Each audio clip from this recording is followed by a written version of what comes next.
अस्सलामुअलैकुम students, welcome to learn chemistry with Waqas Ahmed. आज हम जिस टॉपिक पे बात करने जा रहे हैं वो है केमिकल रिएक्टिविटी ऑफ अल्काइंस। आज हम अल्काइंस की केमिकल रिएक्टिविटी की बात करेंगे।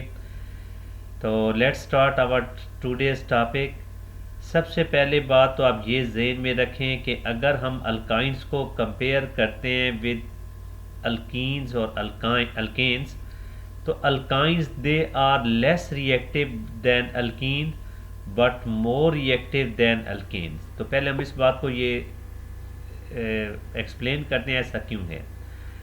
अल्कीन्स तो सबसे ज़्यादा रिएक्टिव इसलिए हैं because alkenes they contain carbon carbon double bond, जिसमें एक डबल बॉन्ड में एक हमारे पास सिग्मा बॉन्ड होता है, दूसरा पाई बॉन्ड होता है।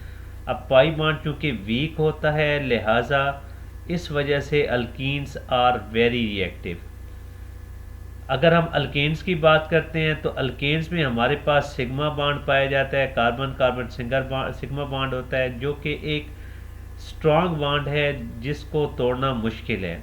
और मोर ओवर अल्केन जो हैं ये नॉन पोलर होते हैं, क्योंकि carbon carbon carbon hydrogen bond total non polar हैं। लिहाजा alkane they are very less reactive. जब हम बात करते हैं अल्काइंस की, तो अल्काइंस में कार्बन कार्बन ट्रिपल बॉन्ड होता है। अब इस ट्रिपल बॉन्ड में एक सिग्मा बॉन्ड है, दो पाई बॉन्ड है। तो चूंकि यहाँ दो पाई बॉन्ड हैं, तो अब it should be more reactive than alkene, क्योंकि अल्कीन में एक पाई बॉन्ड है। हम कह रहे हैं कि अल्कीन्स अल्केन से इसलिए रिएक्टिव है क्योंकि अल्कीन्स में एक पाई बॉन्ड है। अब अल्कीन्स में दो पाई बॉन्ड है, तो इस लिहाज से तो alkenes they should be more reactive than alkynes should be more reactive than alkenes, मगर ऐसा होता नहीं है। इसकी वजह क्या है? इसकी वजह यह है कि जो ट्रिपली बॉन्डेड कार्बन है इनका बॉन्ड ऑर्डर 3 है, जिसकी वजह से जो ट्रिपल बॉन्ड जो होता है, ट्रिपल बॉन्ड की जो बॉन्ड लेंथ होती है वो बहुत शार्ट होती है। और जब बॉन्ड लेंथ बहुत ज़्यादा शार्ट हो जाए तो ऑटोमेटिकली जो बॉन्ड एनर्जी होती है वो बहुत ज़्यादा हो जाती है।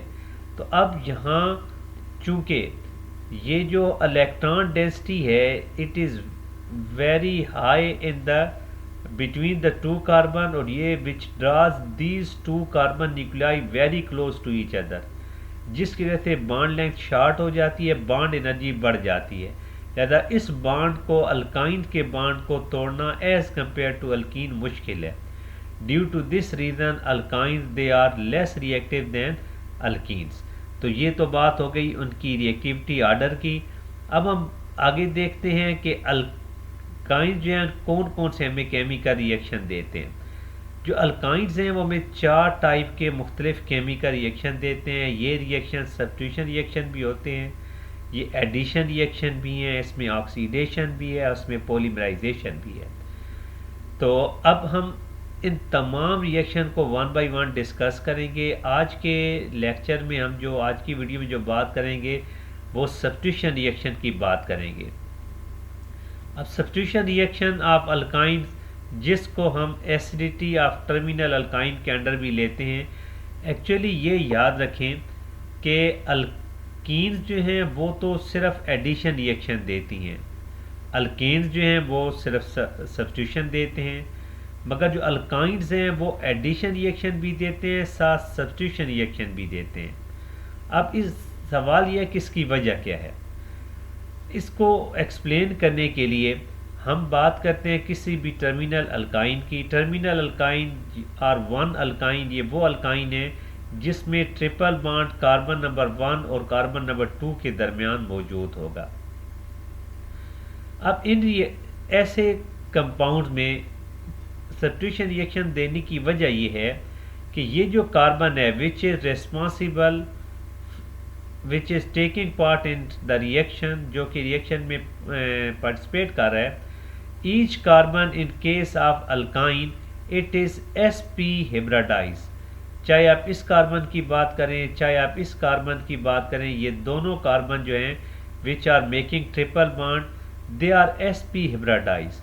अब sp हिब्रिडाइजेशन की वजह से ये जो दोनों कार्बन है इनके पास जो एस कैरेक्टर होगा दैट इज 50% एस कैरेक्टर इनमें मौजूद है।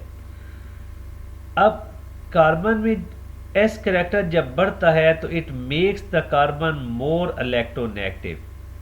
जब हिब्रिडाइजेशन में एस कैरेक्टर बढ़ा वो 50% हो गया तो इस वजह से ये जो कार्बन है इट बिकम मोर इलेक्ट्रोनेगेटिव। अब यहाँ ज़हन में क्वेश्चन आ सकता है ऐसा क्यों होता है। उसकी वजह यह है कि अगर आप कंपेयर करते हैं एस और पी सब शेल को तो एस सब शेल का जो साइज़ है वो छोटा होता है, पी का साइज़ बड़ा होता है।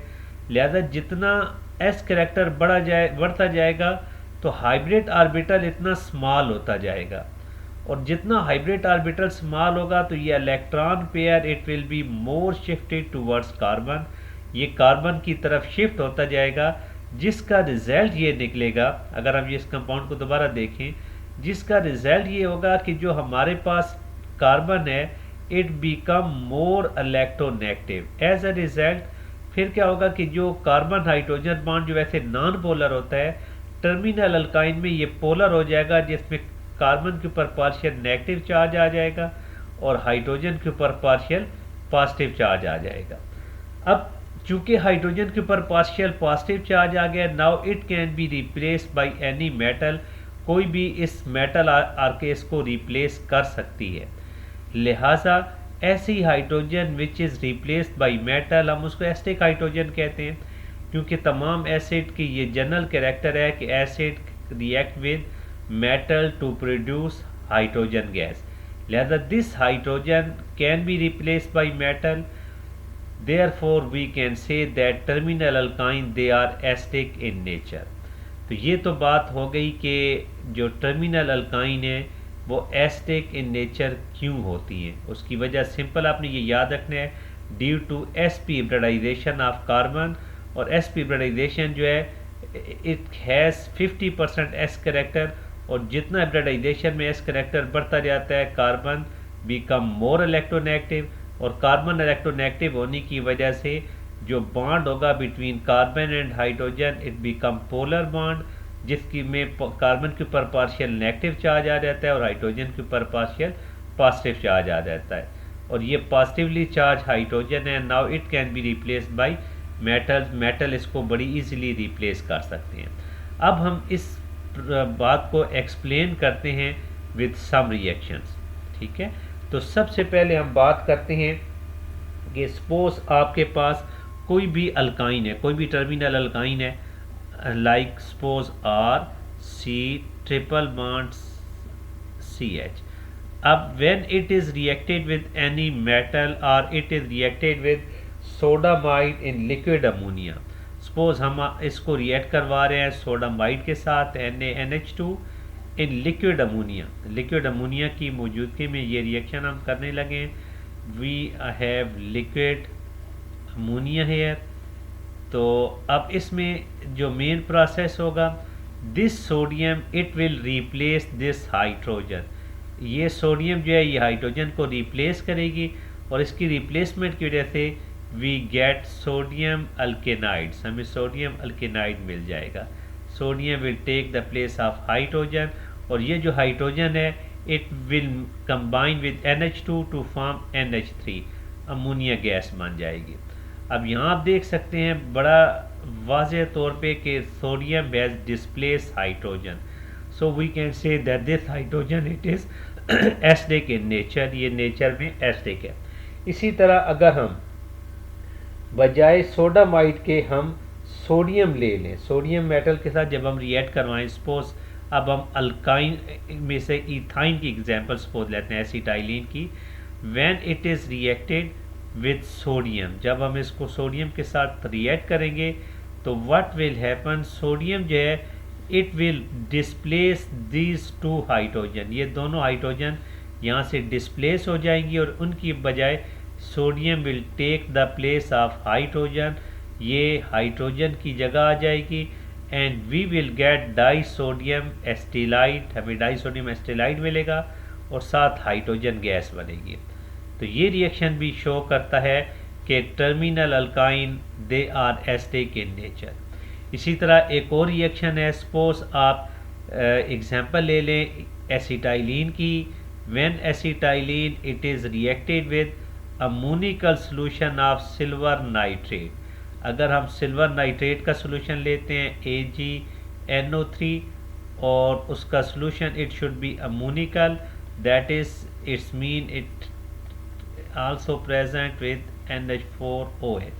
अब when acetylene it is treated with ammonical solution of silver nitrate, now what does happen here? बड़ी सिंपल सी बात है, आपने ये याद रखना कि एक तो आपने ये जो अमोनियम आयन है they will combine with this nitrate ion to form ammonium nitrate at the same time. Okay, balance ऊपर हमने नहीं कर सके, इसको हम बैलेंस कर लेते हैं। यहाँ 2 सोडियम थे, इसी तरह यहाँ में 2 सिल्वर चाहिए होंगे, क्योंकि एक सिल्वर जो है वो एक H की जगह आएगा, दूसरा सिल्वर दूसरे H की जगह आ जाएगा, लिहाजा 2 सिल्वर नाइट्रेट। और जब सिल्वर नाइट्रेट 2 होंगे तो अमोनियम हाइड्रोक्साइड भी हमें 2 चाहिए, क्योंकि नाइट्रेट के लिए for each nitrate we require 1 ammonium ion. अब ये जो दोनों सिल्वर हैं, एक सिल्वर इस जगह पर आ जाएगा, दूसरा सिल्वर यहाँ पे आ जाएगा, तो वी विल गेट जो हमारे पास कंपाउंड बनेगा वो ऐसा बनेगा। What is being formed here? Silver will take the place of hydrogen and you will get C triple bond C, and this hydrogen is displaced by another silver। आप silver का दूसरा item लगा दें। साथ ही अब यहाँ हमने देखा कि हमारे पास 2 अमोनियम नाइट्रेट के मालिक 2 अमोनियम नाइट्रेट बन गए, 2NH4NO3। Eight the same time यहाँ से जो हाइड्रोजन, ये जो हाइड्रोजन आ रही है, this hydrogen, these 2 hydrogen they will combine with OH to form H2O। तो हमारे पास 2 वाटर मॉलिक्यूल यहाँ बन जाएंगे। The reaction will be 2H2O। तो ये थर्ड रिएक्शन है in which acetylene is reacted with ammoniacal solution of silver nitrate. अब यहाँ हमारे पास डाई सिल्वर एस्टिलाइट बना है जो कि वाइट प्रेसिपिटेट बनाएगा। ये वाइट प्रेसिपिटेट की शक्ल में हमें हासिल होगा। तो this reaction it can be use for identification of terminal alkyne या एसिटाइलिन को आइडेंटिफाई करने के लिए भी हम ये टेस्ट यूज़ कर सकते हैं। नेक्स्ट इसी तरह जैसे ये हमारा रिएक्शन है, एक और रिएक्शन हम लिख सकते हैं। सपोज अब हम जो एग्जांपल ले रहे हैं, again acetylene it is combined, it is allowed to react with ammonical solution of cuprous chloride Cu2Cl2। हम इसके साथ रिएक्ट करवा रहे हैं इसके अमोनिकल सॉल्यूशन के साथ NH4OH। तो व्हाट डज हैपन हियर? अब यहाँ भी आप देखेंगे कि ये जो क्लोराइड आयन हैं they will combine, these chloride ion they will combine with ammonium ion. तो for each chloride we require 1 ammonia, तो 2 क्लोराइड है तो अब यहाँ 2 अमोनियम आयन ले लेंगे। अब each copper will displace hydrogen here, एक कॉपर यहाँ से हाइड्रोजन को डिस्प्लेस करेगा, दूसरा कार्बन यहाँ से हाइड्रोजन को डिस्प्लेस करेगा। तो हमारे पास जो रिएक्शन बनेगा वो कुछ ऐसा बनेगा। You can see here, suppose अगर हम कॉपर को रेड कलर से शो करें Cu, it will displace hydrogen and C triple bond C, and the second Cu will be attached here, यहाँ अटैच हो जाएगा।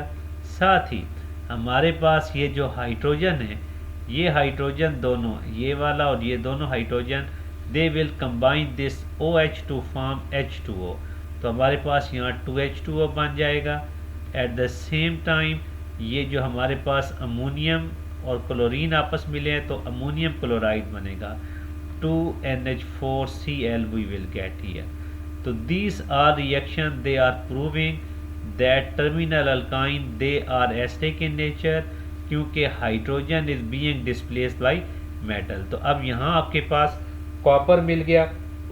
अब ये डाई कॉपर एस्टिलाइट कहलाएगा और it will be reddish brown in colour. ये रेडिश ब्राउन प्रेसिपिटेट बनेंगे जिसकी वजह से we can identify the presence of terminal alkyne in any sample. किसी भी सैंपल में हम इसकी मदद से we can identify the presence of terminal alkyne. तो अब ये जो टर्मिनल अल्काइन ये जो एस्टिलाइड बने हैं दे आर वेरी इंपॉर्टेंट, क्योंकि इनसे दोबारा हम अल्काइन को रीजनरेट कर सकते हैं। आप सपोज हम इसी रिएक्शन की अगर आप एग्जांपल लेते हैं, आप silver it is copper di copper acetylide, it is being reacted with some acid, हम किसी एसिड के साथ उसको रिएक्ट करवा दें। सपोज हम यहाँ जो एसिड यूज़ करने जा रहे हैं दैट इज़ जो हम H2SO4, हम यहाँ H2SO4 सल्फ्यूरिक एसिड यूज़ कर रहे हैं, it is being reactive H2SO4।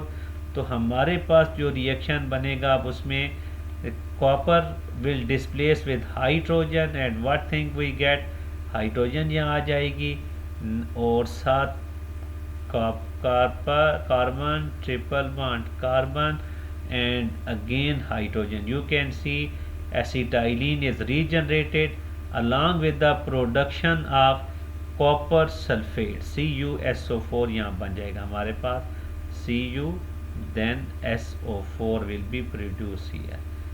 So you can see acetylene is regenerated. Therefore these acetylide they are very important because they can be used for the preparation, purification, separation and identification of alkynes. So this was all about for today's topic. उम्मीद है आपको हमारी ये video पसंद आई होगी। मज़ीद अच्छी videos के लिए और अल्काइंस के बकाया रिएक्शन के लिए आप हमारे चैनल को सब्सक्राइब करें। थैंक यू, अल्लाह हाफिज़।